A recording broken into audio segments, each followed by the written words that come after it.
Jonathan, la Steven Barbu. Ça faisait un petit moment que je vous avais pas parlé les amis, le temps passe à une vitesse mais c'est complètement fou. Je suis en voiture encore une fois parce que clairement je trouve très peu le temps de prendre des vidéos. Puis j'ai toujours envie de faire ça super bien et puis au final je me dis mais t'es bête, vas-y prends ton téléphone, filme, raconte-leur quelque chose. Voilà, sur toute cette aventure au niveau de la sleeve et je suis sûr que voilà, l'essentiel c'est le message, c'est peut-être pas le format. Et voilà, donc je suis en voiture mais c'est pas moi qui conduis, c'est madame qui conduit. Un petit coucou à Sim. Et donc voilà, donc je voulais vous partager quoi, je voulais vous partager tout simplement que ça fait déjà un an que je me suis fait opérer de la sleeve. Le temps passe à une vitesse. Réellement ça fait même déjà 1 an et 10 jours que je vous parle parce qu'on est le 3 décembre et un an c'était le 22 novembre déjà. Ça passe vraiment très très vite. Et 1 an, je pense que je referai une petite, j'aimerais bien vous faire une vraie vidéo des 1 an où je vais aborder plusieurs différents sujets, tous les différents aspects, mais je sais pas, le temps me manque un peu. Mais finalement, c'est un bon résumé de ces 1 an, le temps qui me manque. Le temps qui me manque tout simplement parce que j'ai perdu beaucoup de poids. C'est 1 an, c'est plus de 70 kilos perdus de date à date de l'opération au 1 an. C'est presque 76 kilos. Et donc déjà rien que ça c'est énorme. C'est le poids d'un être humain moyen, hein, j'ai envie de dire, ou de quelqu'un de pas gros en tout cas. Et c'est vrai que rien que déjà ça c'est énorme. Ce matin j'étais au kiné, là je suis en train de revenir de ma séance kiné du lundi matin. Et chez mon kiné, il y a un grand couloir dans le bâtiment. Ce grand couloir, il y a 2 ou 3 ans, ou même plus, quand j'ai commencé à aller régulièrement chez le kiné pour mes problèmes de dos, j'avais un mal fou à le traverser. Je prenais du temps. Je m'appuyais sur le mur assez régulièrement sur la longueur du couloir parce que c'était compliqué. C'était douloureux pour mon dos, douloureux pour mes jambes, douloureux pour mes genoux par période. Et j'appréhendais de traverser ce couloir. Aujourd'hui, j'ai un pas plutôt joyeux, plein d'entrain. Je traverse ce couloir très rapidement, ayant envie de vite utiliser les machines, le vélo pour me torturer un peu les muscles. Et ça a vraiment, mais totalement changé. Oui, on parle souvent de renaissance et je trouve que finalement c'est presque un faible mot. D'une certaine manière, je disais, j'étais presque dans les mois ou années juste avant mon opération, j'étais presque déjà devenu quelqu'un d'autre par rapport à il y a 10, 15, 20 ans. On s'en rend pas compte, c'est quelque chose qui s'installe dans le temps. J'imagine que l'entourage s'en rend beaucoup plus compte que nous-mêmes en fait, parce que ça vient petit à petit et les gens qui vivent tous les jours avec nous le voient peut-être encore moins rapidement que les autres tours, mais ceux qui nous voient tous les 3 mois, tous les 6 mois, j'imagine bien qu'ils voient les changements, ils voient qu'on est quelqu'un qui devient de plus en plus imposant, qui fait peut-être de moins en moins de choses. En tout cas, moi, c'était vraiment mon cas. Et vous avez même vu peut-être le petit lapsus les plus attentifs, j'ai failli dire quelque chose. Et quelque part, c'est peut-être ça, j'étais peut-être devenu une espèce de chose qui ne quittait jamais son ordinateur, de toute façon qui quittait rarement la position assise ou allongée. Et peut-être, quand je pense à tout ça, je trouve que j'étais, en un sens, peut-être un peu pathétique. Et le pire dans tout ça, c'est que j'en avais réellement pas conscience. J'avais conscience que j'étais obèse, vraiment obèse, mais j'avais l'impression de bien le vivre en fait, et je me mentais certainement à moi-même sur les à-côtés un peu négatifs, les difficultés du quotidien. Et tout ça aujourd'hui c'est clairement du passé, mon esprit a complètement évolué par rapport à ça. C'est un petit peu violent, c'est vrai, parce que mine de rien c'est en 1 an qu'il y a quelque chose de complètement fulgurant qui se passe dans le cerveau et qui fait qu'on devient quelqu'un d'autre. En tout cas moi c'est un peu mon sentiment. Je suis certainement en train de faire un peu peur à des futurs opérés par rapport à ça, à dire que je deviens un peu quelqu'un d'autre. Mais pour moi, c'est quelque chose de totalement positif dans ma façon d'appréhender les choses. J'ai pas l'impression de ne plus être Jonathan, l'être humain que j'étais avant. C'est juste que ma façon d'être Jonathan, de me comporter au quotidien, n'est plus la même. Mais dans quelque chose dans lequel je me retrouve beaucoup mieux et dans lequel je me plais beaucoup mieux. C'est un peu compliqué, j'ai envie de dire qu'il faut le vivre pour vraiment le croire, le comprendre, le saisir complètement. Mais mais voilà. Et si vous comprenez pas tout, comprenez simplement que je me sens réellement mieux et je suis content d'avoir vécu cette expérience.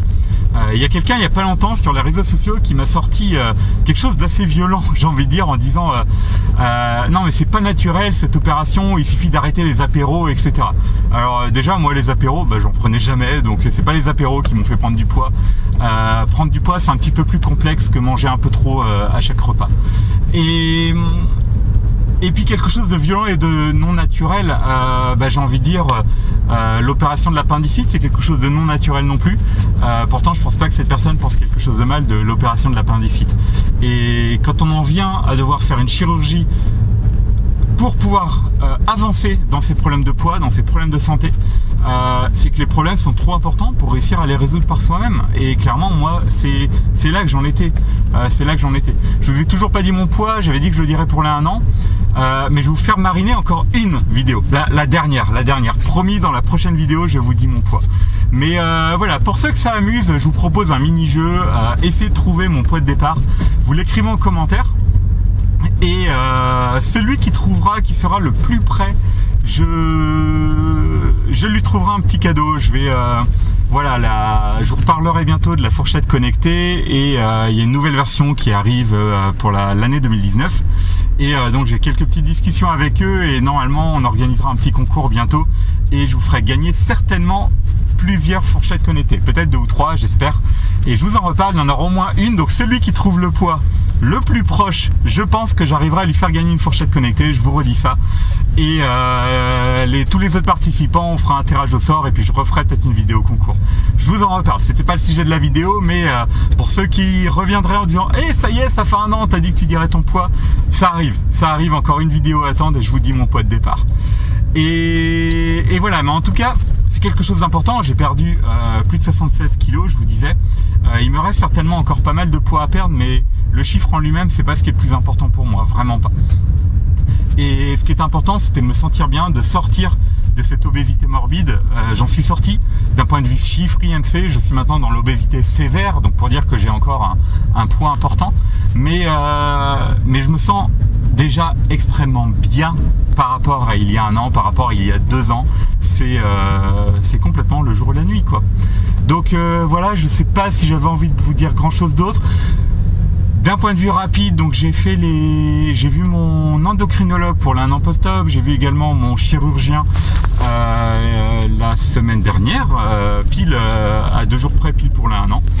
Globalement, tout va bien pour eux deux. J'ai mes analyses de sang, ça continue d'être très bien. J'ai toujours ma vitamine A qui est toujours un petit peu trop basse, mais d'après elle, en fait, je suis juste un peu en dessous du seuil normal et d'après elle, voilà, je risque en fait de me stabiliser longtemps juste en dessous de ce seuil. Et elle considère en fait que les seuils ont bougé ces dernières années et qu'avant en fait ils étaient un peu plus en dessous, donc l'exigence est peut-être un peu au-dessus. Et de toute façon elle m'a dit voilà, finalement tant que je reste là et que je descends pas beaucoup plus bas, je n'ai pas du tout à m'affoler sur cette vitamine A. Et tout le reste vraiment, il y a toutes mes constantes sont très bonnes. Pour ma part, avec cet endocrinologue et ce chirurgien, je continue à prendre de la zinc toute la vie. C'est pas parce que mes analyses sont bonnes qu'ils considèrent qu'il faut que j'arrête, donc c'est leur vision des choses. Je sais que d'autres chirurgiens ou d'autres spécialistes ont une autre vision par rapport à ça. Personnellement, d'un point de vue compréhension personnelle et non médicale, c'est pas mon métier, je suis développeur informatique. Et mais en tout cas de ma compréhension, voilà, faut bien comprendre que tout ce qui est carence vitaminique, si je dis pas de bêtises, c'est quelque chose qui se voit plusieurs mois après, parce que c'est quelque chose qui s'installe dans l'organisme selon les vitamines bien sûr, ou selon les apports en nutriments, qui des fois vont s'installer sur plusieurs mois et qui du coup quand il y a un manque, ça va mettre plusieurs mois avant d'afficher en tant que manque. Donc d'après eux, comme mes quantités journalières en aliments restent basses, et ben c'est important pour eux de continuer cet apport vitaminique toute la vie. Donc voilà, c'est leur vision, ce sont mes médecins, ce sont ceux que je suis, c'est ce qu'ils me disent dans le cas de la suite de mon opération. Donc du coup, forcément, c'est ce que je continue de faire. Et voilà pour tout ce qui est santé, tout ce qui est vidéo. Je vous le disais au début, j'ai pas de temps, je disais que c'était positif. Oui, en un sens c'est positif parce qu'en fait je passe beaucoup moins de temps qu'avant sur mon ordinateur, je bricole pas mal, ou je fais d'autres choses aussi des fois sur l'ordinateur, et clairement les réseaux sociaux, je ne trouve quasiment pas le temps du tout. J'y j'étais de toute façon très peu habituellement parce que je fais beaucoup d'autres choses, où je suis sur des réseaux sociaux peut-être un peu moins connus, sur le gaming ou ce genre de choses aussi. Et puis je m'invente sans cesse de nouvelles activités, que ce soit peut-être des jeux de plateau avec des amis, du bricolage, du temps en famille aussi, et puis d'autres développements, des choses dans l'informatique que j'aime beaucoup, et je m'invente toujours plus de projets qui me passionnent et dans lesquels je m'investis. Et voilà, mais je vais continuer quand même les suivis en vidéo. Si ce format vous plaît, j'essaierai de pas toujours le faire en voiture non plus, même si j'ai conscience que ça doit faire 3-4 vidéos qui sont en voiture. C'est juste que là j'ai 20 minutes qui sont utilisées dans lesquelles j'aurais rien fait à part regarder le paysage. Je me suis dit que c'était peut-être l'occasion de prendre un petit temps pour vous parler. J'espère que ça vous a plu. Merci pour ceux qui continuent de me suivre. Soyez forts dans vos épreuves, continuez, bon courage si vous êtes en pleine période d'opération. J'ai d'autres sujets que j'ai à cœur de vous partager et voilà, j'espère trouver le temps bientôt pour vous les partager. Posez-moi vos questions en commentaire, je mets peut-être une semaine à répondre en ce moment, mais en tout cas j'essaye de répondre à tout le monde. Allez, portez-vous bien. Soyez heureux aussi dans ces périodes de fin d'année, j'espère qu'elles seront heureuses pour vous et que vous pourrez passer un temps en famille ou avec les gens qui vous sont chers. Allez, à bientôt pour le suivi de mon aventure et joyeuses fêtes à tous. Allez, à bientôt.